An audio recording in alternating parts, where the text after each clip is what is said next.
ഇത് പലർക്കും അറിയാത്തൊരു കാര്യമാണ്. ആഫ്രിക്കയിൽ നിന്ന് നമ്മൾ റോ ക്യാഷിനിട്ട് ഇങ്ങോട്ട് ഇമ്പോർട്ട് ചെയ്ത് കഴിഞ്ഞാൽ 5 ലക്ഷം മുതൽ 15 ലക്ഷം വരെ സിംഗിൾ കണ്ടെയ്നറിൽ നമുക്ക് പ്രോഫിറ്റ് ഉള്ളൊരു ബിസിനസ്സാണ്. ഇത് ആര് വാങ്ങിക്കുമെന്നാണ് ചോദ്യമെങ്കിൽ അതാണ് ഏറ്റവും വലിയ തമാശ. ആരും വാങ്ങിക്കും. കാരണം ഇവിടുത്തെ പ്രോസസ്സിംഗ് യൂണിറ്റുകൾക്ക് നിങ്ങൾ ഇവിടെ പോർട്ടിൽ എത്തിച്ചാൽ അത് വാങ്ങിക്കാൻ ആൾക്കാർ ക്യൂ ആണ്. നിങ്ങളൊരു പുതിയ പ്ലെയർ ആണെങ്കിൽ പോലും ഫസ്റ്റ് നിങ്ങൾക്കൊന്ന് 1-2 കണ്ടെയ്നർ കൊണ്ടുവരാൻ പറ്റും. അടുത്ത കണ്ടെയ്നർ നിങ്ങൾക്ക് അഡ്വാൻസുമായിട്ട് ഇവിടെ ക്യൂ നിൽക്കാൻ ആളുണ്ട്. കാരണം ആഫ്രിക്കയിൽ സെനഗൽ, ഗിനി ബസാവു, അതേപോലെ തന്നെ ബെനിൻ, ഇവിടെ നിന്നൊക്കെയാണ് കശുവണ്ടി ഇന്ത്യയിലെ പ്രോസസ്സിംഗ് യൂണിറ്റുകൾക്ക് വരുന്നത്. അപ്പോൾ അവർ ആ കശുവണ്ടി ഇവിടെ വന്ന് പ്രോസസ്സ് ചെയ്താണ് കയറി പോകുന്നത്. നിങ്ങൾക്ക് പ്രോസസ്സിംഗ് യൂണിറ്റ് ഒന്നും വേണ്ട. നിങ്ങൾ അവിടുന്ന് ആ കശുവണ്ടി എടുത്ത് ഇവിടെ എത്തിച്ചാൽ മാത്രം മതി.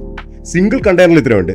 അരി എക്സ്പോർട്ട് ചെയ്താൽ നിങ്ങൾക്ക് 30 കണ്ടെയ്നർ അല്ലെങ്കിൽ 20 കണ്ടെയ്നർ എക്സ്പോർട്ട് ചെയ്യണം ഈ കാശ് നിങ്ങൾക്ക് കിട്ടണമെങ്കിൽ. അവിടെയാണ് പ്രോഫിറ്റബിൾ ആയിട്ടുള്ള സാധനങ്ങൾ, പ്രോഫിറ്റബിൾ ആയിട്ടുള്ള ബിസിനസ് ചെയ്യുക. അത് കണ്ടെത്താൻ കഴിയണം നമുക്ക്. Life never be the same again.